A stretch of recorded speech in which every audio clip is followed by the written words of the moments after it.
Hello, hello, and welcome to the Color Whisperer Show, where we talk about all things home and healing. And okay, for some of you who've been watching the podcast for a while, look at the light in here today. I swear to you, I haven't done anything different. Okay, I did add another light over there. You can see it on the picture as lighting up the back wall. But I've been doing that for weeks now, and it hasn't made any difference. Now, what I have done is I did some very interesting energy clearing. So I had to sage the house. And as I was saging the house, I kept finding these like little pockets of negativity. I'm like, what is this? It was something very weird that I've never experienced before. It was almost like, I don't even know how to describe it. But anyway, so I got rid of them. And there was like four of them in my office with these little like pockets of it was weird. It was weird, very weird. Anyway, I've come across a lot of weird stuff. For me to say it's weird, it was weird. But I cleared it, and look at, you can see me. This like, it doesn't look like it's all dark and everything's crazy in the back. So, yay, very excited about that. So, it is June. It is June. It is the end of June, and we are well into summer. It's hot. It's so hot here. We're in the 90s all week. And, I know it on the other side of the country, you get in the 90s and you get the humidity, which is even worse. So we're all dealing with the heat. But you know what? I think that we complain too much about the weather. Like, it's never going to be just like a perfect, well, and everybody's got their different perfect, right? Like, our friend, her perfect is 68. I have another friend, her perfect 74. My perfect's about 80. Then you talk to guys. Well, their perfect's like 68, 62. I went to a conference one time. It was so funny. It wasn't funny, but it was funny. Anyway, we're freezing. This guy's this big Italian dude, right? And guys tend to have better, they're like heaters, right? They seem to be able to handle cold way better than us women. I think that's God's little trick to have us make up at the end of the day. I tell you, it certainly solved a lot of problems in my marriage. I want to be warm tonight. Okay. I don't care what you did today. Just curl up and hold me. Keep me warm. Anyway, so this guy's this big burly dude, and he's from back east, and it's California, man. I'm like, we don't have snow. Like, that's a foreign concept. This whole below zero thing, like, cannot compute. It's like the little cartoon. My head is exploding. And he had the room, they always say, oh, you have to keep the room cold to keep people awake. Well, it kind of doesn't work that way for me. At a certain point, all I can think about is I'm freezing, and I don't really care what they're saying. But for him to be comfortable in his sport jacket, and he might have even had a sweater on, which he was dressed for the cold. uh it was like 60 degrees in there. Everybody was complaining about how cold it was. And I went to another event of his, and then he started selling blankets. He was selling $100 blankets. They were nice, thick blankets, had his logo on them. And that was what the $100 was. But it was also, you're freezing now. People didn't think about, they're going dressed up and they want to be pretty and look professional. I'm not thinking about, I got to dress for being at the North Pole, especially in the summer in LA. You're not going to think about being dressed for the North Pole. Anyway, I digress. I digressed a lot. So it is summertime, and I think we need to just enjoy like the weather for what it is. There's something wonderful about each season. And yeah, it gets hot, and yeah, it gets cold, and yes, I will probably complain about cold. But we need to focus on really enjoying what each season has. I know when I don't get to go outside very much, I miss that. I was like, oh, wait, what happened to the season? And summer's here. You've got lots of outdoor concerts and the free ones by the city. All the bands are, got a lot of bands touring. It's time for fun. What's the song? It's summertime. I'm not going to sing. It's summertime and the living's easy. Well, I don't know if it's easy necessarily, but it can be fun. So, we're going to talk today about outdoor rooms. So, let's go outside. Okay, yeah, George Michael's going off in my head. I can't help it. I can't help it.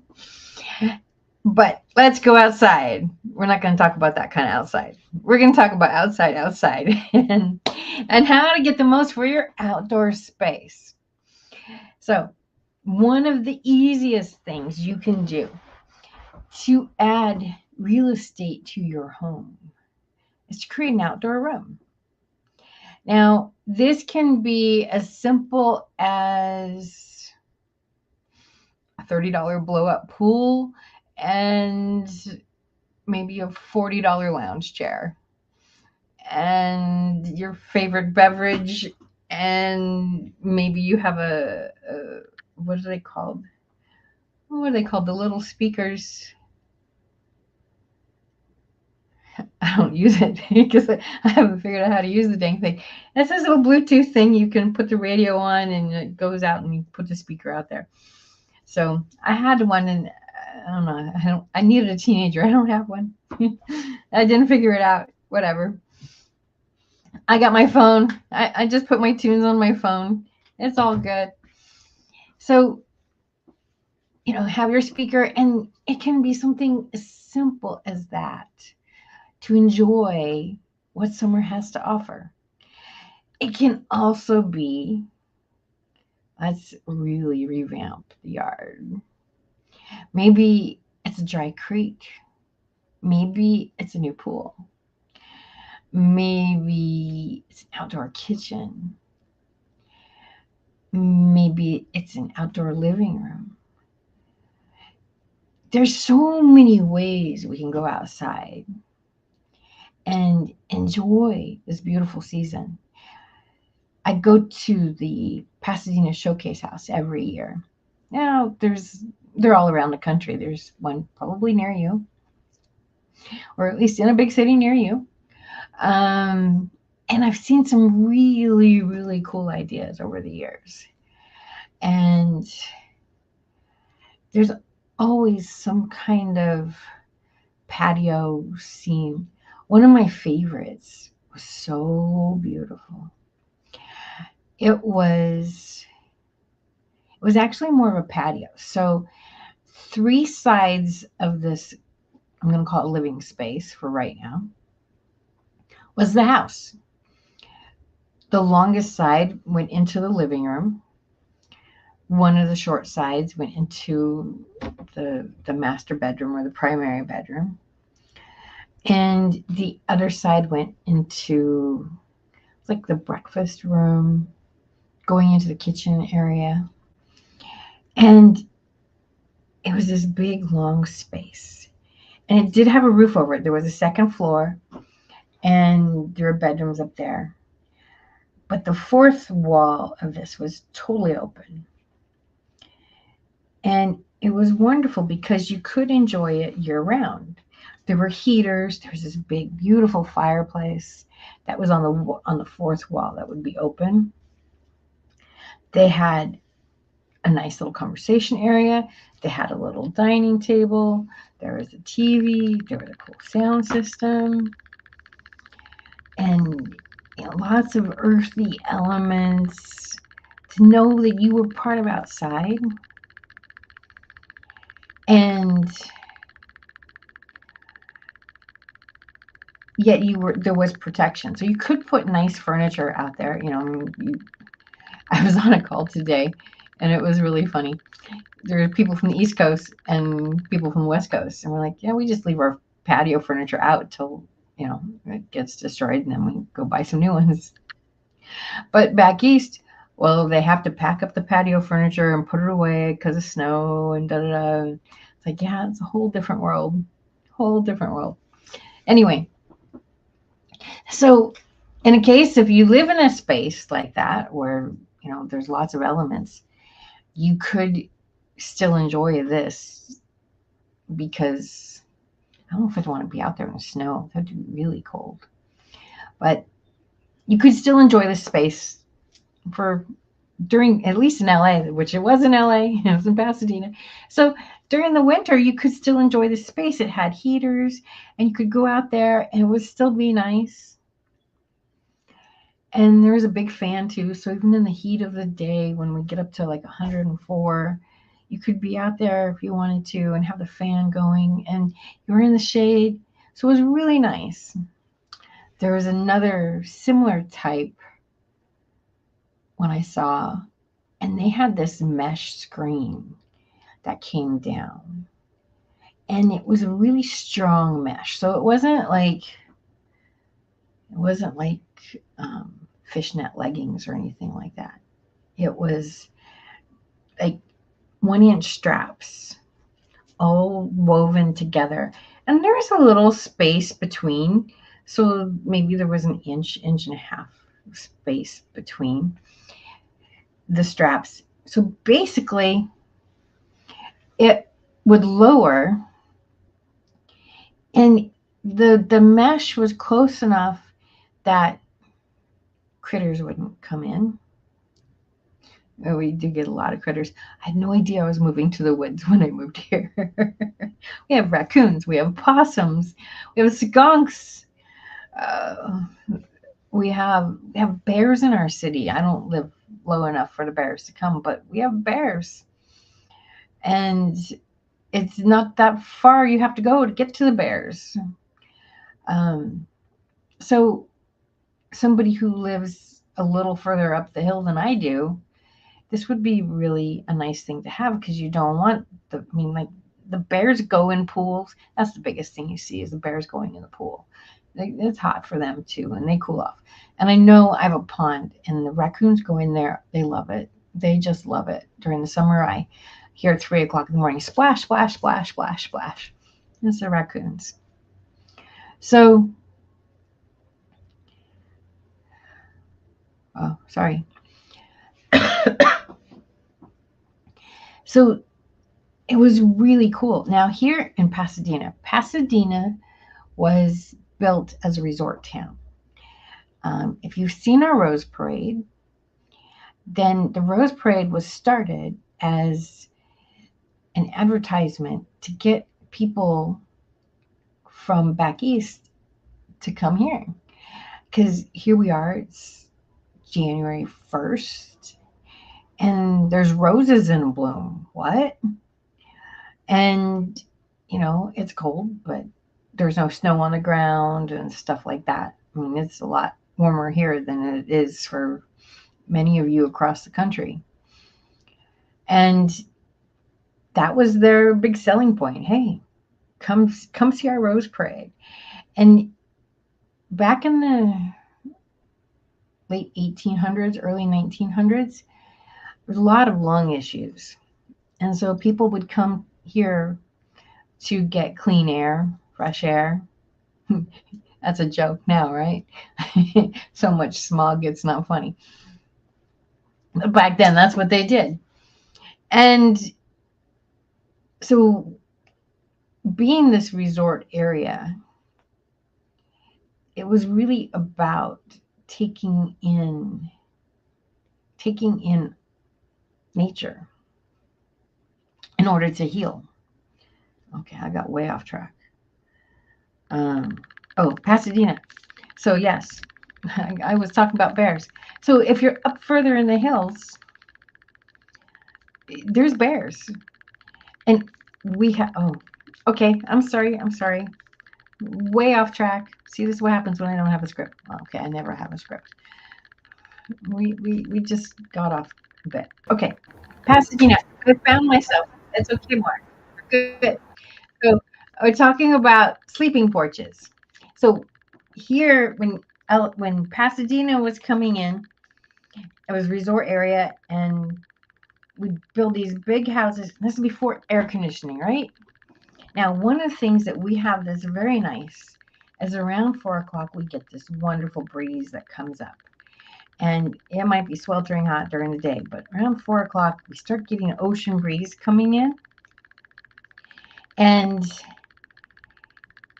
it cools off a house. So the houses that were built during this time were all built to take advantage of that wind coming in. And one of the things they did too, and is very much part of craftsman architecture, so it's not just Pasadena, it's around the country, around the world, is they had sleeping porches. And what's a sleeping porch? It's exactly what it says. It's a porch you would sleep on because it's too bloody hot in the house. And so it would be a wall that's about halfway, maybe 3 feet high, and then the rest of the room would be screen. And there'd be a bed in there, depending on the size. There'd be maybe a chair, maybe a little table. So it was an addition to your space. Usually it was attached to a bedroom. And the idea was that during the summer months, it's too hot to be in the house, you had a relatively safe place. There was no bugs. There was no, you don't get a ton of bugs, but there's no bugs, no critters were going to come in there, and you would be able to take advantage of that breeze and cool off at night. So I thought that this mesh thing was really neat because it also made that whole room a sleeping porch if people wanted it. Long way to get to there. Oh, goodness. You know, back in college, I went to Ireland and I kissed the Blarney Stone, and I guess it's showing up today. I do tell a good story. Actually, I was in creative writing when I was in college, and I don't know how I found this, why I found this, but I found one of the stories I wrote way back then, and I read it, and I was like, you know, it's not a bad story. It's actually pretty good. I had an idea. I was wondering what the story would be if you were telling the story of the raccoon in the swimming pool. Because as you were talking about the raccoon in the swimming pool, I was like, that could be an interesting story as to what the raccoons were doing when they were in your swimming pool. Because apparently they just discovered the swimming pool and decided it was a good pool for them. So I was actually thinking of the story from the raccoon's point of view. So maybe you can do a story right now about the raccoons and what they are doing in their own mindset. Because I'm thinking like they just happened to walk into the neighborhood and then they said, "Hey, that looks like a swimming pool. I think that we should go and frolic in this lady's swimming pool. We don't know who she is, but she seems like she's nice, and so we should just join the swimming pool. And we'll try to be as nice and neat as possible. We don't want to mess up the swimming pool because then the lady might not let us come back." No, they were not nice and neat as possible, let me tell you. No, the raccoons have been, oh my gosh. So they first moved in, they lived in a tree next door. And I don't know how they got in the tree because the tree was really tall. And I swear to you, the first summer we lived here, I look out. Actually, it wasn't even the first summer, but we moved here in November, and the first time I saw them, I was amazed. I swear to you, they were as big as me. I'm 5 foot tall. They were as big as me. Now, for a human, I'm rather short, but as a raccoon, that's huge. And there was a whole family of them. There was mommy and daddy, and we had a few babies. And they would come into the yard and do their thing. And when summer came, it's hot. It's hot. Yeah. You know, they're up in a tree, so they're getting some shade, but it's still hot. And then we had goldfish, so we had food for them. So it was cool and it was food. So that was the attraction. And Mhm. one night I hear this splash, splash, splash, splash, splash, splash. Splash. I wake up like, what is going on out there? I look, and the whole family. Now, mind you, it's a small little pond. It's like 6 foot by 4 foot. Okay, and Right. it's not straight. It's got all these curves. It's not. It's not a big pond. Mhm. and they're all sitting there splashing around. There were several times I'd get up in the morning, half the pond would be empty. I'd have to refill it. They would steal the hoses from there's a pump and a fountain. And so they would steal the hose that went from the pump to the fountain. They'd take out there's a mesh thing that filters the water. They take that out regularly, and sometimes they bring it back, sometimes they don't. They've stolen the hose. They bring the hose back. Sometimes they don't. They've stolen. They took my fountain one time. I couldn't Yeah. believe that. I have a outdoor feeder, and I thought, well, this will be great because I had a cat that, well, it wanted to be mine, and he was crying at like 3 or 4 o'clock in the morning, waking up the whole neighborhood. And, well, I'll put out a timer thing and put food in it. And then it was nice too because like my cats, if I'm going to be gone all day, I can have a timer on it. One of my cats likes to eat late, like around. He doesn't really eat breakfast, but he likes to like brunch. He likes like around 11 o'clock. He likes to eat. Mm, I just set it up, and that way, if I'm not around, yeah, that makes sense. right, But right. yeah, So I did this, and I swear to you, it wasn't a week. And one night, it's like 2 o'clock in the morning, I hear this bang, bang, bang, bang, bang. What's that? You know? So I get up and I go to where the thing is, and there's a little baby raccoon. It is a baby raccoon. And he's apparently thought that was his food source, and it's not working for whatever reason. It's probably out of food. And he's sitting there banging on it, and he thinks he's gonna steal my feeder away. So no, they're not. There's nothing cuddly and no, they're not always friendly because I actually had a pet raccoon. I think I brought this up on your show before that we had for a while when I was a youngster, and then it disappeared because of the call of the wild. So it actually wanted to go raise a raccoon family, kind of like your raccoon family. So it left. I don't remember which gender it was, but it definitely disappeared. And when we looked outside, we found that it had kidnapped some of mom's jewelry and other things as well. So it was definitely doing what raccoons do, and it lived up to its name because the raccoon that bandit. was a part of the family was Bandit. That was the name of the raccoon. So it lived up to its name that we gave it and all along those lines. So it was definitely a true bandit in that sense of the word. So yeah, they can't always be nice and everything. But I was just imagining them. And ironically, as I think I told you before, mom has been doing some repair work on her swimming pool, and it looks like that's going well because it's like a little minor leak, but she's getting that fixed. I think she's getting it. If she hasn't gotten fixed, it's getting fixed soon and everything. So that was one of those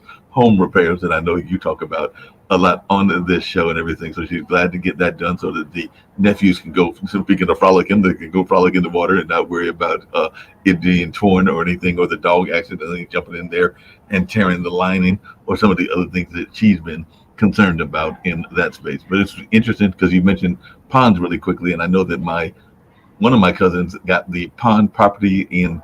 It was one of my grandparents' home properties because it's now gone to the third generation, which is my cousin John. And I think he's actually going to try to expand the pond. So it looks like he's going to expand the pond and maybe even put some fish in the pond. So it might actually be more usable because it's been unused, I think, for a while. But it looks like he's doing some correction work on it. So it'll be interesting to see how that is all done and whether people start going out there and going fishing in the pond. Oh, they want to go fishing in the pond. Okay, because I was going to tell you, they have some nets that you can put over the pond. Mm, That way the raccoons can't get at it. So mm, you stretch the net across. I've also seen it with done with steel, which I don't like. I've seen like a really thin steel mesh. That mm, one's not so bad, but you lay that out over the pool, and that way the raccoons can't come in and get the fish. mm, So you've got it's very expensive koi fish. You mm, do not want those like expensive. I don't know, they was real expensive, 300, 400, 800. You know mm, how big it is. Um, those mm. can get really big. So you don't want the raccoon to come. That's a very expensive dinner for raccoon. And Yeah, that would be very expensive. You mentioned something else during your talk earlier, and I was curious about it because right now today is actually relatively mild. It might be in the low 90s, but there were several days where we were pushing near 100, and we might be pushing near 100 again and everything. And you talked about how that's what drew people to want to go to Pasadena and the Rose Bowl and even Southern Cal. And yes, I can tell you that. Matter of fact, I'm back at the Cultural Center today, and this is the first time I've been back since last Monday. And part of that was, I think, all of Tuesday, all of Wednesday.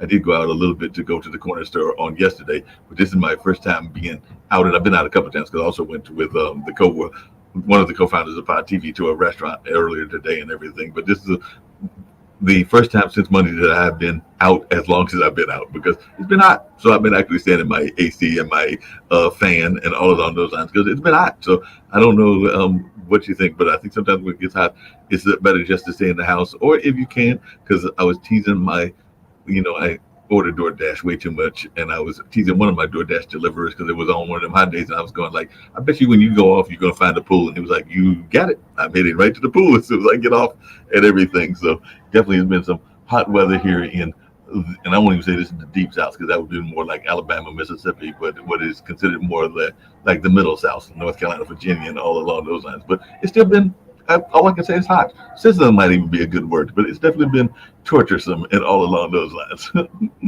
I have several friends in Arizona, and it's 110. Oh, wow. Yeah, it's 110. They get up to 120 regularly during the summer. Mhm. And I'm like, how do you deal with that? And they're like, well, you go from in your house to in your car to work and to the store. And the only part that's really bad is getting from one to the other. And Right. everything's air conditioned. And I'm like, I don't know. It's that just seems.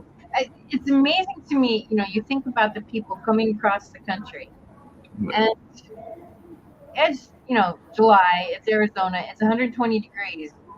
What made them stop and say this is a good place to stop? I mean, maybe the horse died or the wagon wheel broke or something. I don't know, but there's a bunch of cities here that grew up, and it wasn't just because the horse died. You know what I mean? Yeah, but maybe you're used to that because, as you know, just because I told you this, I not saying that I play, but I follow basketball, and I did see because I follow my alma mater that one of the players is actually going back to his home state because he grew up in that environment. He grew up in Phoenix, Arizona, so he's probably used to that kind of heat. So Tyler Kolek, who is our guard, is going to New York, and he's from Rhode Island, so in some ways he's going back home too. Not quite all the way home, but also literally was born, I think born and raised in Phoenix, and he was drafted by the Phoenix Suns, which means he's going back to Phoenix. So he's probably more acclimated, even though it's going to be quite interesting because he went from very cold, because Milwaukee is very cold. Well, he came from very hot to very cold, and now he's going back to very hot. So maybe he's acclimated to both by now because he's done both of the extremes in my mind. Yeah, I don't know, but it's what it is. I mean, every area has its good points and its bad points, right? No, that is very true. They all have their good points and their bad points. And our bad point, see, I never understood what you just said about that very extreme heat, because to me that's extreme heat and it's extreme dry heat. And to me, and that, maybe it's because of the way I grew up, dry heat is worse than humidity heat. And humidity heat has its own bad functions, but I think I'd rather have the humidity heat than the dry heat that gets up to 120. But neither one of them are overly In great. California, we say it the other way around. It's like, well, but it's a dry heat. A dry heat's easier than and I haven't experienced a lot of or southern summers. Honestly, I was much younger when I did, and I don't remember. But the humidity, it's kind of suffocating. With the dry heat, like with the humidity, you're like sweating and stuff. But much earlier with the dry, I don't know. It seems to be better. But then you know what? I had a friend. She lived in Idaho, and she said something like, "It's a dry snow." And I said, "What? Oh, it's not so bad. It's a dry snow." Whoa, whoa, whoa, whoa, whoa, whoa, whoa. Snow is wet. But Like my brain just went, ah! Like snow is wet. What do you mean it's a dry snow? well, I mean, but to that point, and to get people maybe on a winter kind of mindset, dry snow. Some people would say that it is easier to drive in dry snow than it is in the kind of like slick icicle kind of snows that we also get here, because the ice is treacherous. I've even broke my arm on ice and everything. So I do know that ice can be a lot of times more treacherous than the snow itself, because a lot of times there's that black ice, and black ice you don't even know it until you hit it and fallen, and in some cases injured yourself. So that is the danger around black ice versus dry ice or dry snow. So that's my guess, is that she's thinking about the snow being packed down, that being kind of like a dry snow, whereas black ice is underneath, and you sometimes don't even know that it's hit you until either you're driving it or you're walking, until you are on your backside, and then it's too late because you're on your backside. Yeah, California girl here. It's all gibberish to me. It all makes no sense to a California girl. She's sitting there going like, What? I don't understand. Yeah, no, it's all good. Oh, so understood. Yeah, I understood. But yeah, I was just curious about the raccoon and how the raccoons were, whether they were friendly raccoons. But it sounds like they were a little bit rude and all along those lines. But yes, they can be very rude critters just in general. It could be worse. A seal could have popped into your house, or some other animal. Like, let's see what else is on the oh, West Coast. the Oh, skunk. skunk. A skunk could. So we had like this pack of skunks, and oh my god, they were so odorous. And I started looking online, like, what do I do about the skunk? And they said they didn't like talk radio. I'm like, okay, so I put on talk radio, and they went away. It was the it was the wildest thing. I just put a little radio out there. I got a little battery powered radio, and put it where where it's smelling most, and they went away. So I don't know if they didn't like the politics of the station that I put it on, or Well, I have an interesting theory about you about that. Maybe they recognize that a lot of people, whether they're on the left or the right, that they're blowing a lot of smoke and a lot of, I can use another word as well. So they might recognize it as something that they don't want to identify with. And maybe that's why, or maybe it's too close to home. And maybe that's why they were appalled by it, or going there, because they were going like we smell them. Maybe they were smelling the odor of the lies coming out of the different people on the talk radio. So maybe that's what it was. no, I don't know. But I swear I wasn't getting politics today. No, no, we're not going there. My Facebook feed's been blowing up, and I'm like, oh my god, I just can't. Well, So everybody's trying to figure out, because of that. I'm not just talking to my coworker, and I liked his description. He said it was like two old men fighting for a newspaper in a dumpster. So that is a very true statement. I I saw a meme. This was. Let me see if I can pull it up real quick. I want to say it right because it was so funny. And I really think it's time to consult the third party here. But anyway, Well, I think um, it's time. I think it's time for us just to abandon the whole thing and start from scratch. well, that involves a lot of other stuff that I don't know if we want to do. Okay, electile dysfunction, the inability to be aroused by any of the parties standing for election. Yeah. Oh, all right. And that's not politics. So I don't want to do that. There's No, we won't go there. I'll let you get back to your own topic. I would just say, I would just say, lastly, that I think that there's going to be a whole lot of folks sitting on their uh, hands and just grinning and bearing it and not doing anything on the voting polls. I hope I'm wrong, but I think I we're going to see a lot of people sitting down. yeah, I know several people that said they're not going to vote. And I think I've talked to people on both sides and don't like, quote unquote, their candidate. But And um, one of my friends has been very dedicated to one party for many, many decades. And she disliked the candidate so much that she was willing to look at the other side, but then the other side really didn't have somebody she could stand behind there. And so I think what is going to happen is a lot of people are just going to vote by color. They're just going to vote their party mhm. because that's what makes sense to them. And you there's all this stuff going.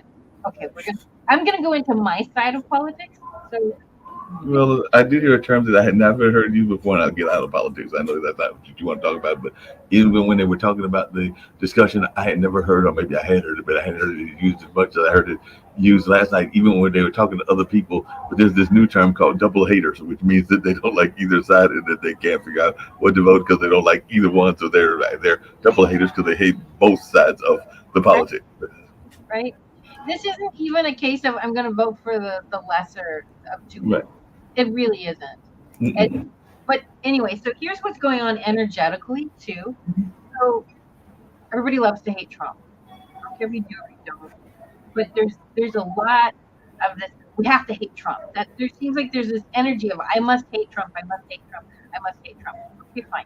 You know how much the thing is that all that hate. So I don't care if it's against Trump. I don't care if it's against your sister, your mother, your ex. I don't care who it is that you hate that much. You're hurting yourself. Right. So all of these people who, my Facebook feed is full of how horrible Trump is, how horrible Trump is, hate, hate, hate, hate, hate, hate, hate. And the thing is that none of that hate is hurting him Mm-mm. because he doesn't know you, he doesn't care, he doesn't, he doesn't. Right. But these people, they're tied up in knots, and you can just feel there's like, oh, there's all this energy inside, and that's hurting them. When you hate that much, it physically takes a toll on the body. And it's like, why are you giving this man so much power? You don't want him to have power. Stop giving it to him. Right. You know, when you have an argument with two people, like one, you're in the schoolyard, let's say, and you've got little Johnny like, hey, when we were kids, it was your mama. Remember all the your mama stuff? Your mama this, your mama that, da da da da. And they just destroy insults. So what does the other kid do? They fight back. Da, da, da, da. So now you have a fight. But if the other kid doesn't fight back, and he doesn't say anything, and he doesn't throw a punch, there's no fight. Right.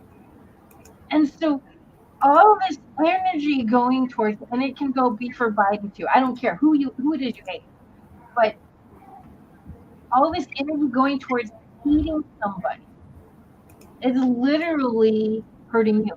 I have a friend hates Trump with a passion. Oh my God, she would vote for a monkey over Trump, and there's a lot of people in that boat. Okay, she would vote for she'd vote for an object instead of Trump. She hates him that much. Now, I don't know, and she's not into the healing stuff, so she's not going to let me go in and see. But she just came down with breast cancer, and for the Mm-mm. last 8 years, 8 years, four almost, yeah. All I've heard about is, well, what if like she said she never slept a night since Trump got in office. She Well, spent, she was so worried that what he was going to do, what he was going to do, what he was going to do. Her hate for him was so intense, and then when he wasn't in office, he still didn't rest because, well, what if he runs again? What if he runs again? Oh my God! Oh my God! Oh my God! What if he runs again? The fear inside of her has literally been eating her up for 8 years. Now she's got breast cancer. Now, I can't tell you without doing a full session if that's a direct or not. But when you hate that much, it's gonna take a toll on your body, and it's gonna come out in your body. And right. breast cancer, so the breasts have different words. One is distressed. I have to look it up. I have to text you guys. Well, if anybody cares, call me. But one is distressed and one is unreliable. Right. But all these people scared of, oh my God, what's Trump going to do? That hits both of those words, doesn't it? Mm-hmm. It hits both of those words. Yep. One is the liver and one is the stomach. The liver is how we detoxify our body, and we take literally any poisons out of our body. Our stomach is how we digest life. And gut health has everything to do with your health. That's our second brain. If our gut is not in, we don't have all the right microbes and oh, all the right elements, it can literally make us sick and Mhm. make us not think right, right? What is it we always say? Follow your gut. Oh, I don't know what to do. Follow your gut. Your gut can't lie. Your gut's going to lead you in the right direction. So this is why we have breast cancer. Is these two words are connected to two very vital parts of our body, and these are parts of our. And here's the other thing too. What's another phrase we always hear? I can't stomach that. Okay, you've heard this. I can't stomach the thought of Trump winning. You've heard that a million times, right? Mhm. Okay, she can't stomach the thought of Trump winning. She can't stomach the thought of Trump running. Right. Okay, so this is affecting it's affecting two full organs and her breast. And she told me, she says, I've had this lump on, she says on the right side. I wish I could remember. I think that's the liver, but I think that one's unreliable. Gotcha. I'd have to check. But she said she had this lump there for a long time. And so here's the thing that what I'm trying to get at is this hate that's going around can literally cause this level of can cause cancer. Yeah. All these people, oh, I hate and I've seen it on the other side go the other way too. I hate Biden, I hate Biden, I hate Biden. It's like, but the hate towards Trump, it seems to be different and in a way that I've never seen against any other politician. And and I guess the only one that I could make a comparison to was there was a time, and some people liked him because he was more likable, even though he came from the world of show business as well. But as I'm a little bit older, I would say that there were some people, because I remember being in college at the time that he was elected, there was a little bit of this similar animosity toward Reagan. So I would say that Reagan might be parallel because there was definitely some similar animosity. Because as a child of the '80s going to college, I do remember some people, and myself included, that were not that thrilled when he got elected and were afraid of what he would do when he came into office, just like there's people that are afraid of what Trump might do in the second term. yeah, And that's the parallel that I would make. And I do know that there were people that were, I hate to put it because it sounds almost morbid, especially since he's gone now, but there were people that were, I won't say rooting for his demise in the sense of not being here on the planet, but we're hoping that would incapacitate him enough that he would have to resign when he was shot that one time and everything. So there were some people that had that kind of attitude. I might have even been one of them, as a little bit younger and a little bit stupider at that time as well. I was little then. I didn't. I mean, I cared about politics even less then. But I do remember them saying stuff like, calling him. They were superstitious. They were working with mediums, and they were worried about he's too old. He's too old. I do remember that, Right. but I don't. I don't remember. I was little, so it didn't face me. But my point here really is that level of hate. Hmm. It's interesting because the Democratic Party is encouraging it because they want to defeat Trump. Hmm. But the backlash of that, what the effect is having on the people team. Yeah. I'm not saying you have to like him. I'm not saying you have to vote for him. I'm just saying there's no point in giving energy to hating him. No, well, you don't know this because I hadn't told you, because I hadn't talked to you since this happened. But I have a friend that was actually for lack of a better term, and there might be various reasons that it didn't work out, including the fact that they have multiple children and multiple grown children, and now multiple grandchildren as well. But I had a romantic interest, and that romantic interest actually told me that just the mention of the name of Trump, because she is and I didn't even know this about her, she's a Trump supporter, but she said when she brought up things that were positive about Trump, she literally has almost lost some friends over that as well, because that's kind of that what you're talking about. That Yeah. people that have that kind of attitude. But the thing is, if you hate somebody that much, do you hate them enough to get sick for them? That's a big question. That we have this whole phrase of, I would die for you. You ask, a parent, oh, I'd die for my kids, right? Any parent will do that. But will you live for them? So this is a lot of, I've seen a lot of exercise, nutrition people put out there. It's like, oh, I'd die for my kids. I'm going to go work hard. I'm going to go do this. Okay, but will you live for them? Will you actually do the exercise? Will you actually eat the right foods? Will you actually take care of yourself? Yeah. You get to live to see your grandkids. Mm-hmm. Here's Yeah. my thing on this whole political thing, and I talked to my friend last night. I had to tell her I can't do this anymore. I just can't hear anymore. Yes. It wasn't a side issue. It was just I can't hear the hate anymore. Mm-hmm. And I think a lot of people are in that mindset and everything. Speaking of that, and before we close, I've got to just bring it down just a little bit on the political front because I got another animal that might join your swimming pool and everything. Some people don't like this animal. Some people do like this animal. But I'm gonna bring up their picture, and I want to know if they've appeared in your backyard because I do know that while they are seen as cute, not as cute as otters, because I think otters are cuter. But while they are seen as cute, they are in both the West Coast and the East Coast, and all of Oh, those. get So I just want to know if there have been any foxes that have appeared in your swimming pool, because then we have the very cute fox and the wolf that is out there. It's actually a wolf, and all along those lines. So, are there any wolves out there? Because apparently there's attacks on these wolves and everything. So I just wonder, are y'all getting any wolves and trying to pop into your swimming pool as Not well? that I know of. Now we do have, what are they called? They're not wolves. Same family. Um, Mountain lions? we did have a mountain lion. There was a mountain lion that was under in the house across the street from me. Not, it was under the house. It wasn't. So that was kind of scary. It was sick and it found a cool place to be. But Or what are they called? They're like coyotes? coyotes. Yes. So we do have coyotes. I have seen coyotes, and I had a deer in my front yard one time. Mhm. It had come down too far, and the it's not the Humane Society, it's the Forestry Services. Mhm.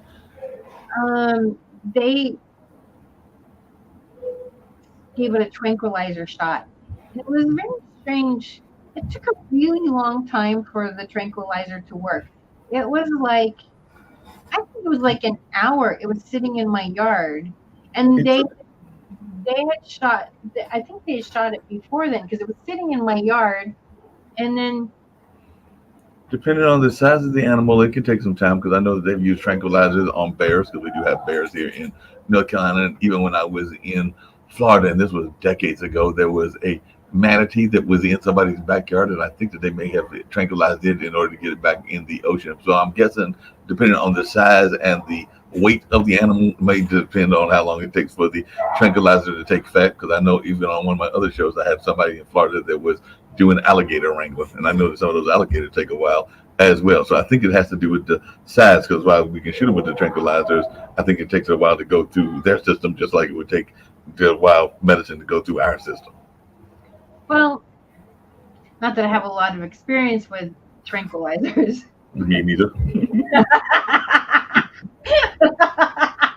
But like when I had to put my cat down, she couldn't walk anymore, and I just couldn't bear that. So she was days away from death anyway. But I just was like, when she couldn't walk, I said, okay, we just gotta let her go. And that happened very quickly. And when they put it under for surgery, I mean that's a form of tranquilization. That happens very fast. That's Yes. so I just thought it was really interesting that it was a good hour before the thing, quote unquote, went to sleep. And then they put it in this box in the truck. And I was like, there was this gut inside me that said they actually killed the deer. And then a friend in Texas who she saves all kinds of animals. Like they find her, they know that she's an animal mom. Yeah. She's going to take care of them.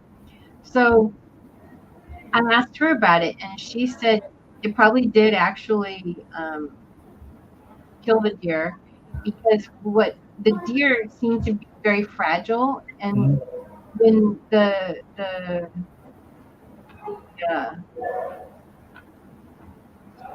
tranquilizer wears off, it wears off in a way that ends up harming them, and then they end up dying very slowly. So it's actually that's what she said. So I don't know what kind of deer do you guys have? Does that seem true for you? And from what I remember, I think it did take a while, but I'm trying to remember because, and you're right, depending on how you tranquilize them and what the purpose is. Because I think that they are giving them something that might be more quicker acting if they're trying to, put them to sleep, as the veterinarians like to use that term and everything, which means that they're euthanizing them and all in that space. That's just a more diplomatic way of putting it and everything. But I'm not sure. But as you were talking, I was just thinking, I've not seen my buddies lately. But then again, I've not. It's been hot, so I haven't been outside that much either. But I used to see, as I told you before, at least last year, and definitely I think I've seen them once this year. But the gardens that are in my apartment complex, I would usually see the rabbits jumping around, the little rabbits, and I think I saw one maybe about a week or two ago jumping across the street, trying to decide if it could make the trip across the street before the cars came and all along the lines, and it did make it, but I don't remember seeing it, and that was a couple of weeks ago. So I don't know where the rabbits are going. It is, like I said, it's 100 degrees outside. So maybe they found a nice little air conditioned room as well, or a swimming pool, and are hiding out of the heat. So they might have been like, it's too hot out here. We're not trying to get any food because it's 105 degrees outside. So we're going to deal with the our little air conditioned swimming pool house that we stumbled across, and we'll come back out when it's a little bit cooler. But maybe that's what they're doing. I don't know. I I don't don't know. see a lot of rabbits. That's one that I don't see very much of, but we do get possums. And I have a bunch of cats, so I don't see any little four-legged long-tailed critters. Do the possums live up to, well, two things? Do the possums live up to their nickname, and do they play dead?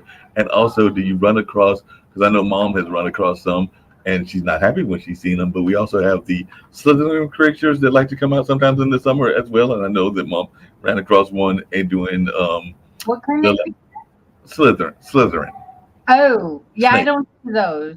I don't see those very often. I don't. I get lizards, but I Okay. haven't seen any snakes.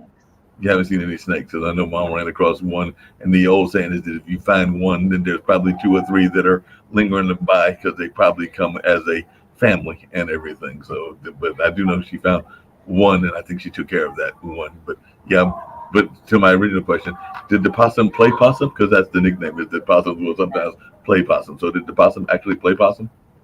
Well, I don't. I have not seen that. That Got doesn't mean they don't, but I have not seen that. So, um, I've actually fed the possum because they come up on my porch. I have a little called a vestibule, but my back door it's a covered porch. It's only as wide as the door, so it's not like a porch. It's a little vestibule, and so um, I did. It was living underneath the steps. There was one that was living underneath the steps for a while, and I would leave out food for my cats, and then I'd hear because I've got an outdoor cat too, so I'll leave him food sometimes, and then 11 o'clock, I hear this bowl banging around. What's that? Oh, it's a possum. So I have fed the possum. I mean, well, speaking of feeding the possum, I speaking mean, of feeding. they're kind of cute.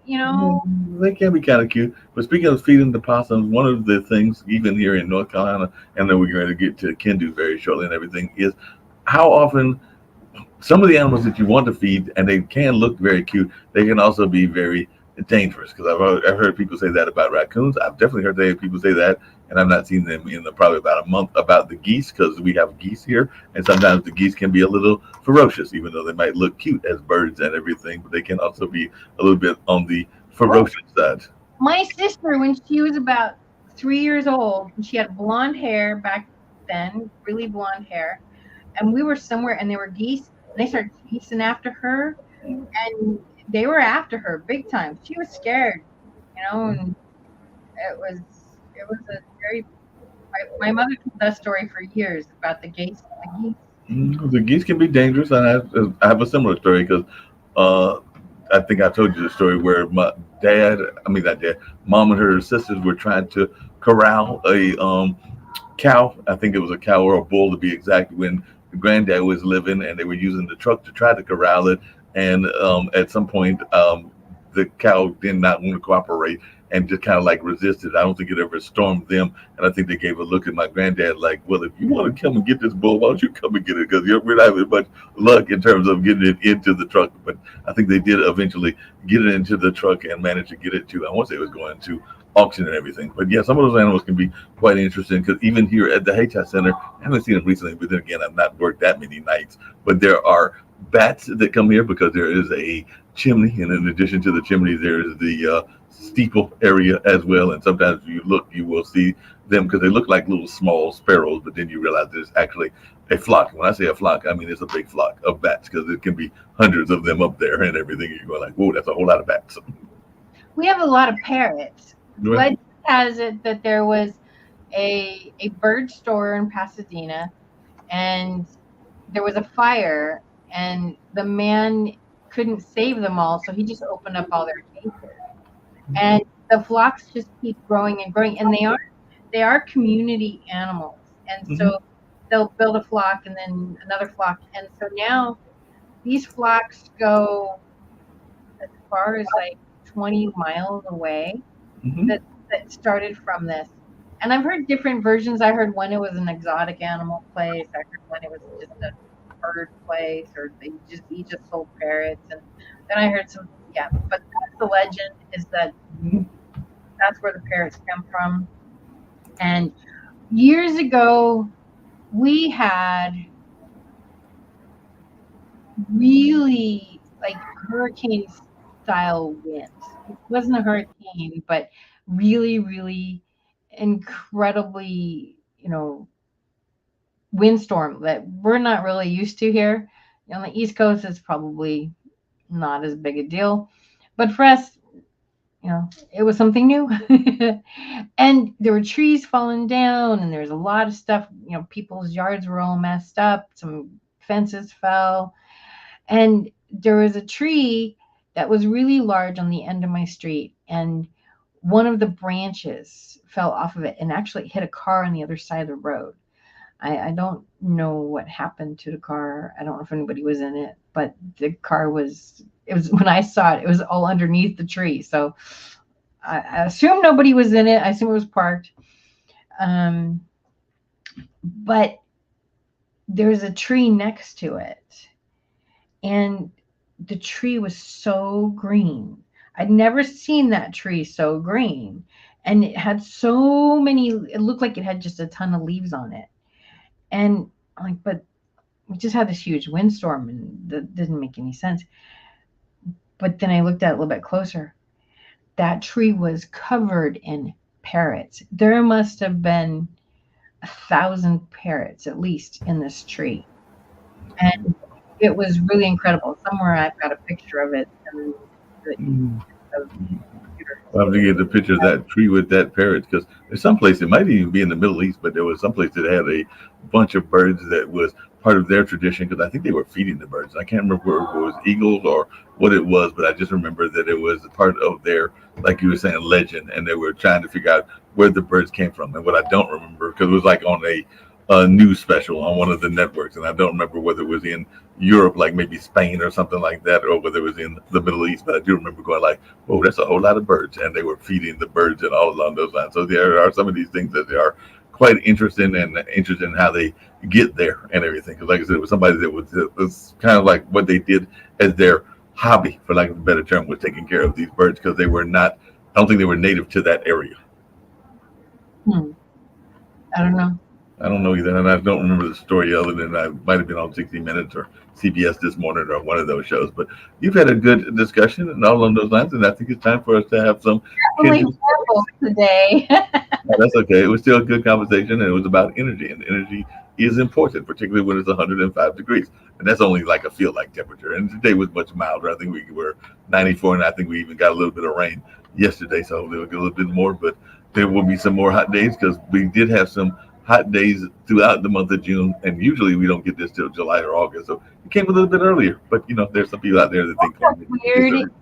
we don't get any rain during summer. Like there's zero rain in the summer, Right. and I mean I get it, but at the same time it's a disconnect. It's like it rains in the summer, yeah.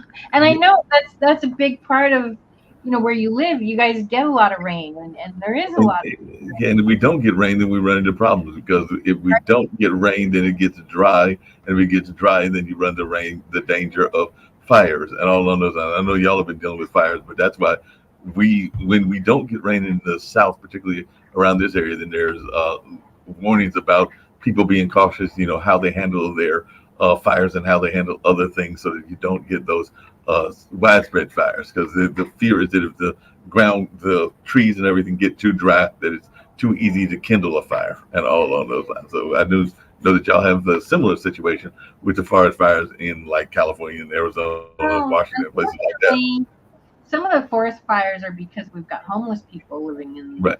in wooded areas, and you know, they spark goes in the wrong place, and it sucks. Yeah, that is true.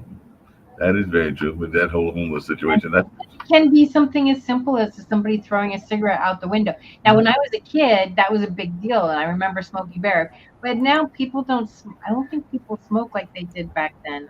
you know, And so I'm not seeing those ads. But when I was a kid, that was a big deal. We had Smokey the Bear, and it was, you're driving along the mountain highway, and oh, you throw your cigarette out the window, and next thing you know, everything's blank. So I don't think that's as much. I mean, yeah, 'cause it can happen, and I'm sure it probably does. But we had a big fire a few years ago. It was during COVID, mhm, and they said it started because of something that went astray at um, homeless encampment. yeah, I can see that. But as you say that, you're right. I haven't seen that many.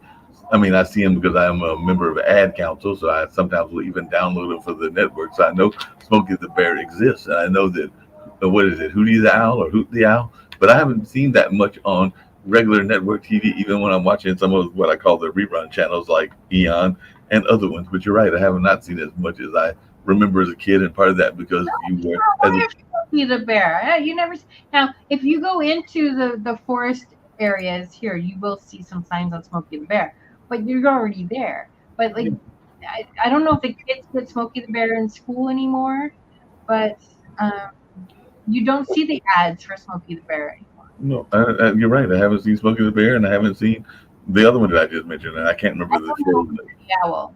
I don't know Huh? Hoot the Owl. I don't know Hoot the Owl. Yeah, I think it's Hoot the Owl or Hootie the Owl, but it was similar to Smokey the Bear. It's a um like a something that's used for conservation purpose ads and everything. But I do remember, and I think his name was, and what I don't remember, I'm actually looking it up, is if it's Hootie the Owl or Hoot the Owl. But I did know that it was one that Um, I thought I had heard sometime back in the day and everything. But maybe I'm wrong, but I'm going to double check it and maybe I'll get back to that on the next show. But I do remember Hoot the Owl being something that was used in that whole conversation around environmentalism and things along those lines. But and I thought his name was Hoot the Owl, but maybe it's Hootie the Owl. But who knows? I'll figure it out. Yeah, okay. Well, I'm looking it up because I know. Oh well, I'll figure it out later. Maybe it's Woodsy the Owl. oh, that sounds familiar. That and I think maybe it's Woodsy the Owl because I just looked it up. It says Woodsy the Owl was created in 1970 as part of the second U.S. environmental movement. During this phase of growing environmental awareness, Smokey the Bear, which has existed since 1944, was increasingly relied on for environmental education. The U.S. Forest Service was concerned that the bear, with the motto of forest fire prevention, could be misused through excessive use. So they commissioned the development of a new protagonist and a messenger, and that was the one that I was thinking about, which is Woodsy now. Maybe I just call him. I don't think Woodsy was as popular as Smokey. I don't. I think you're. I don't think Woodsy was as popular. They thought that Smokey the Bear was gonna how how The U.S. Forest Service was concerned that the bear with the motto of forest fire prevention could be misused through excessive use. So I guess they were afraid that it would They be thought it would be overdone. overdone, right? Kind of like what, and I can see that. Kind of like some people feel that what's the Kellogg commercial? Tony the Tiger had gotten. So some of them they feel that it's overdone and that it loses its impact. Yeah, I can see that.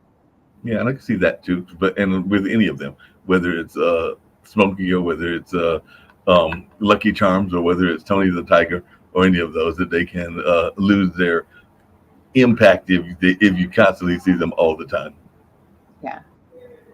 Well, I can see that. So you ready for some Kindle? And we'll get on out of here. But so I thought it was I, a good conversation. I know you thought you were rambling, but it still was about energy and about other stuff. So I still said it was another great show. And by the way, when I met with Nick, we were looking at some of the viewership, and some of these shows actually had good viewership because sometimes the viewership is built up during the course of weeks and everything. So I think that there was at least a few of these that had multiple viewers and all along those lines. Because like I said, they're re-aired, they're reshown, and I think there was a couple of these color whisperers that might have been in the hundreds of views and all along those lines. So we were just looking at some of the numbers, and I do know that there were some shows that had some hundreds, if not teens, of views. And like I said, they are shown both during the time we were watching, but also several times during the course of the week and even months and years ahead and everything. So sometimes you might start with like a very little viewership, and then people be like, "Wow, that was an interesting conversation. Let me tell my friends about it," and go back and build up the viewership and all along those lines. So I do know that there was a couple of them that when I've gone back, I'm going like, "Hey, her viewership is up on this amount of numbers or this amount of numbers." So well, it'd be interesting if you can tell me like what are the ones that are higher, and then I can create content more towards that. I mean, like today we're going to talk about outdoor stuff, and then we kind of got derailed a little bit, and it ended up being a timely conversation. So, and it's all about energy, like it's and going back to that a little bit, it's not easy, if you've got that family member or whatever, it's like, but they did, but they did, but they did, but they did, but they did. It's like, I don't care what they did. You right, don't have to give it energy. It's right, not an easy thing to do. It's not an easy thing to do. They probably deserve your hate. I'm not saying they don't, but to give it energy, you're hurting yourself more right. than you're hurting them.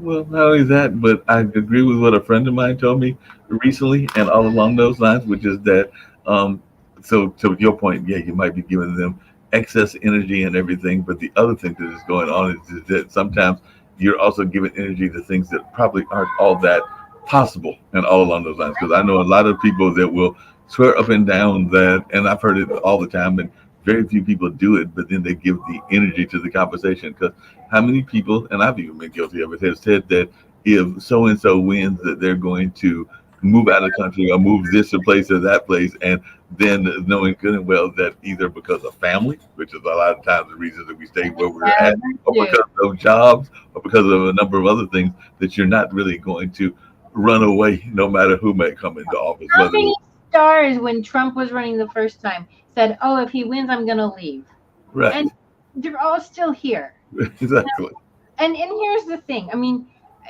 it's 4 years. It's four right, years. Our system was set up with the checks and balances. right, No one party had too much power.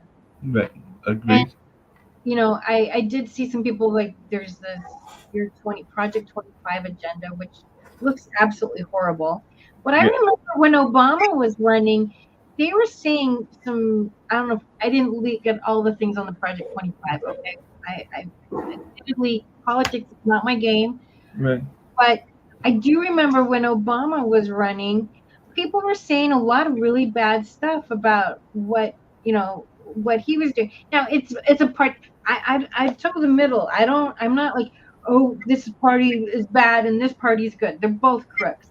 But yeah, well, but back then there was a lot of people who were saying a lot of really bad stuff about Obama. Now the Democrats who are now really pissed at Trump right now, they don't remember that at all right, because they thought Obama was God here come to save them. Well, let's face it, there's no man that's going to save us. The only man that's going to save us is ourselves, and the only God that's going to save us is God.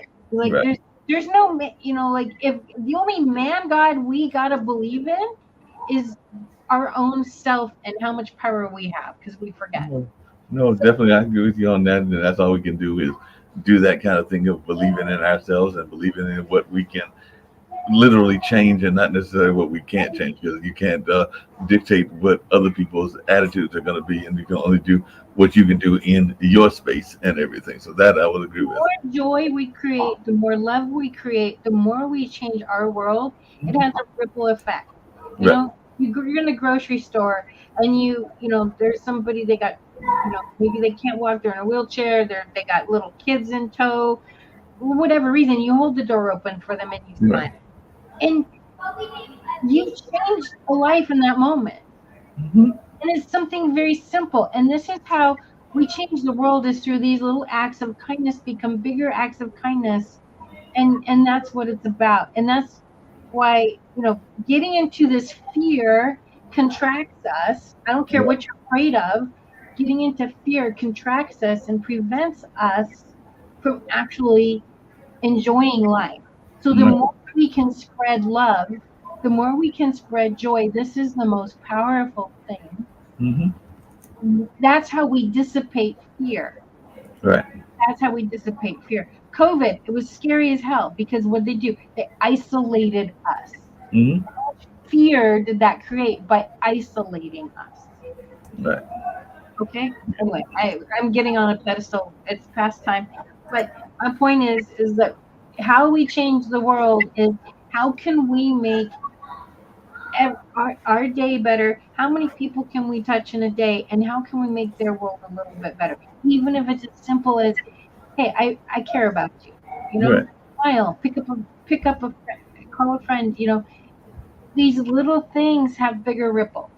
Yep, and I agree with you on that. Speaking of bigger ripples, I definitely just wanted to give a quick shout out to two legends. One that celebrated a birthday, the other that unfortunately passed away, and they come from the African American community. But God rest Bill Cobb, who was an amazing actor, and all along those lines. I think he was even on the Cosby Show and all in that space, at least in one of his various roles and everything. But he just recently passed away at the age of 90. So he actually lived to a very long life and all in that space. And like I said, he was in a number of things, including playing Walter in the brother from another planet, and also being having the role of Louisiana Slim in the Hitter. And like I said, he was in a number Picture? of others. I do have a picture. I'm going to bring up Mr. Kyle's picture, and all along those lines, and I'll bring up the picture of the other person that I was going to reference as well, because he is one that the voice that many of us know, and he hasn't passed away. He's actually lived and is still living and everything. But I'm bring up a picture of Mr. Cobb so that folks can see who I am referring to, and all along those lines, and all in that space. But that is a picture of Mr. Cobb and everything along those lines. So, like I said, he just Is that recently passed. what? What Say is what? there was a show when we were kids. And this he would it was on like Saturday mornings or Sunday mornings, and it was like a grandpa talking to kids. Do you remember? Well, he was in 1995. He was in Goldilocks and the Three Bears. 1970s. It was there was a show. Oh, what was it called? He was like everybody's grandpa, and he'd just say, "Come now, child, sit on my knee, and I'm going to tell you a story." And it was Well, is that there was a short film called A Boy and a Bow, like a boa constrictor or the bow snake.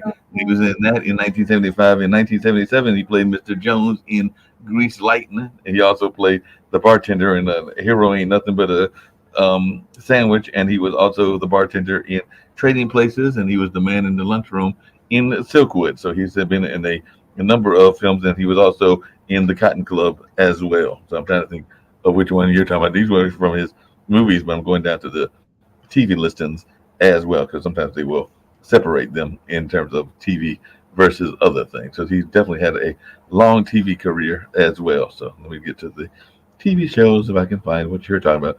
Because in 1975 he was in the First Lady's Diaries, Rachel Jackson, and he was on Good Times as well, and he was also on 2 episodes of Baby I'm Back as Yeah, the he miniseries King. looks familiar.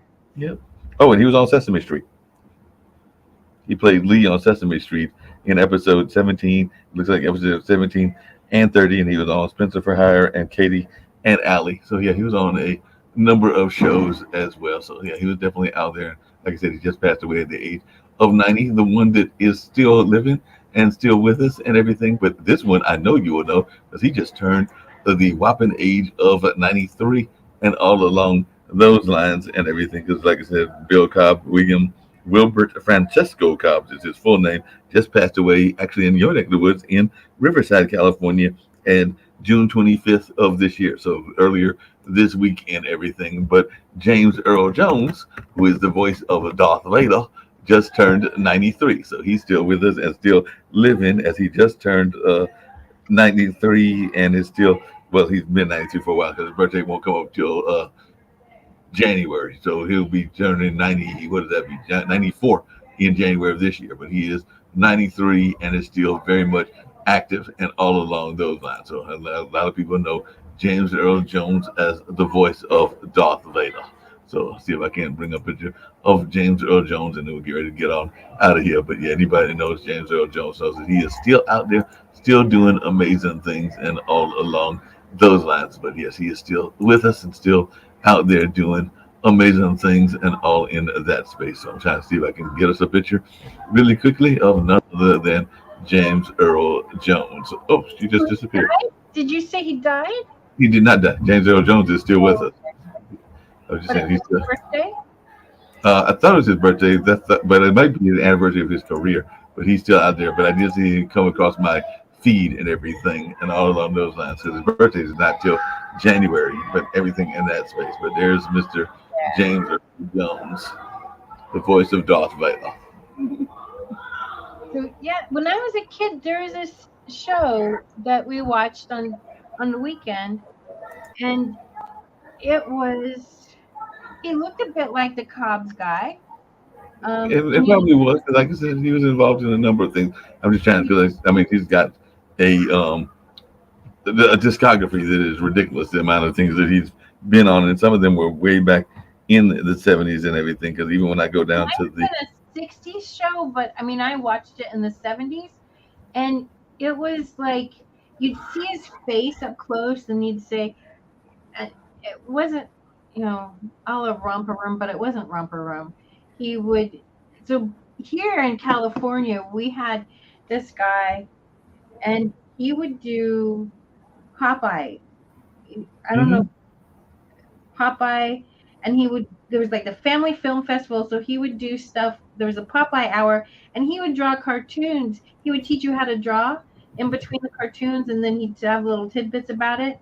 And then he also did the Family Film Festival, and so he would give you tidbits about the movies, and it might be stuff like the Three Stooges and Snow White, Robin Hood, the old black and white Robin Hood. It would be stuff like that, stuff that everybody can see.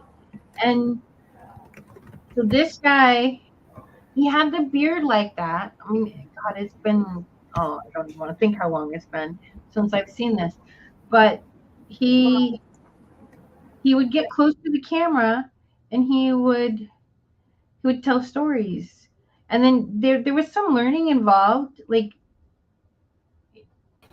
maybe it was like Big Blue Marble or something. He might do something, but it wasn't. They didn't do like the factory tours, but there was some learning involved.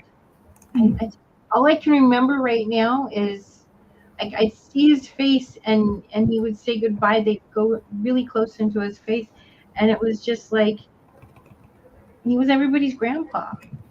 I'll do some research, but they do Related say to that it. he was in like some 200 films and television shows. So he was definitely a well-known actor with the amount of things that he has done and everything. So definitely he was up there, and including being a theater actor in the movie called Ride the Black Horse, and definitely has got a wide range of things that he has done. So I'm trying to figure out which one that would be, but I'll do some research and looking around, and we'll see if we can figure out what that might have been because it's not coming to me at the time. Not saying that it's not wasn't there and it wasn't him, but definitely that does quite possible because, like I said, I do know he was on a couple of episodes of Sesame Street and a number of other things. But he was a Yeah, well-known actor that had been out there forever and everything. So yeah. Well, he looks. Yeah, I mean, certainly I've seen him, and that's what I think he was in this show. But I can't remember. Like I was little, really little. God, it's yeah, been 50 years. So, but um, it was a fun show. we'll have to do some research and try to figure out what it was. Because, like I said, they I talked about have to remember. exactly. Yep. Apparently, he was opposite Dabney Coleman in '87 on some ABC sitcom called The Slap Maxwell Story, which I do not remember that at all. But That yeah, was my he's definitely TV show. been in a variety of things. But I'll do some research in everything. And he was also played Arthur Chaney in the family-friendly movie Air Bud about a golden retriever who plays on a high school basketball team. So he was on a number of things, including apparently Northern Exposure, of the first season of the Gregory Hines show, as well as the Wyan Brothers, ER, and The Sopranos. So definitely, like, he's been on so much stuff, including playing Master Tinker in 2013 in the cinematic adaptation of Oz the Great and the Powerful, based on L. Frank Baum's Oz books and everything. So, like I said, he had a very rich career. So I'll just have to do some research to figure out what the children's show is, or maybe you'll talk to some of your folks and they'll figure it out for you. But it'll be interesting It to might have been see. an LA thing, like this Popeye thing and Family Film Festival. That was an Right. LA thing. And So it could have been an LA thing. it might have been an LA thing too. So, Yeah. but it still should have been on. I mean, if you put in Family Film Festival, I think you're going to get this other guy. Okay. Well, let me see. Bill Cobbs. You said Family Film Festival? No, he wasn't the Family Film Festival. Um, I can't remember the name of his show. It was something like it's Sam. That's not what it was, but I'm hearing the name Sam, and I don't know what it's related to. But Hmm. Now you've got me curious, and we'll do some more research and try to figure out what it was and everything and all along those lines. Because, like I said, he was in so much stuff, but I'll try to do some more research and see if we can't figure out what it was. Maybe the next time that we're on and everything. But yeah, I have still trying to figure it out. But I'm sure we'll figure it out at some point or another. But talk on that about note, relating content. A couple yep, of people searching their brains for something they can't. Yeah, okay. So you can Google search it yourself. Maybe you'll find it. Let us know. exactly. Let us know if you figured it out. If you lived in Anybody the 70s, if you were a kid in the 70s and you know what the show is, please let us know. Thank you. Speaking of letting people know, and as we get ready to go out with Kendu Spices, and we went a little bit over and everything, um, we are still looking for questions. I think that sometime in the near future, not next week and maybe not the week after, but sometime in the near future, we'll do another one of our episodes where we will take questions. So if you've got things that you are concerned about it or about your own house or your own interior designing, you can send them to Jeanette or you can send them to me, and definitely we will try to get to them. So we're looking for content for questions that you may have. It may be something as simple as I just found a stained glass at the business that I work at, and I want to know how I can incorporate it into my house and everything. Or maybe or maybe you've got a piano and you're trying to figure out how to incorporate that into your house. So that's just some kind of things that popped into my head based on the building I'm in right now and everything. But any questions that you have, I think that Jeanette can handle anything, including, can I really put a swimming pool in the middle of my house? So it's like, I don't think anybody really wants to do that, but anything is possible. She can ask you whether you've done or not. Have you seen the pool at Hearst Castle? Have you seen pictures? They have an indoor pool in the it's kind of in the basement, I guess. So yeah, I mean, a lot of people put pools in their house. Okay. They're not typical houses like maybe you or I have. They're mansions. Right. Aaron Spelling had his own bowling alley. He had a pool. He had a golf course. Had everything in his house. No, and I have seen people do that. I know there's, I don't know about a swimming pool in the house, but I do know people that have had TV sets and movie rooms. Such my brother has like basically a movie room, and even mom's ex boyfriend until he passed away and everything. I remember him having a space that was kind of like a lack of a better term, almost like a man's cave because it had like the big TV sets and other things that were in there and everything, including like some sporting things. Because if I remember correctly, there might have been like a big pool hall and maybe even some other games. I don't think that I saw foosball, which is kind of like the soccer version, or air hockey, but I could be wrong. They could have been there, but I do remember there were some games in that space in addition to the big TVs. But on that note, we're getting ready to get out with Kendu Spices. This was a fun conversation, even if we are all over the place, but it was still a fun conversation. So we're going to hit some Kendu Spice, and we'll be back on next Friday. So I'll definitely send her the link quicker than I did this time, and that was my fault. So definitely I'll make sure to be a little bit greater on the game and everything. But right now, let's go on out with some Kendu Spice. You know how people love to enjoy food and don't understand how to flavor their food or how to replicate a meal? They're interested in supplements but don't know where to begin?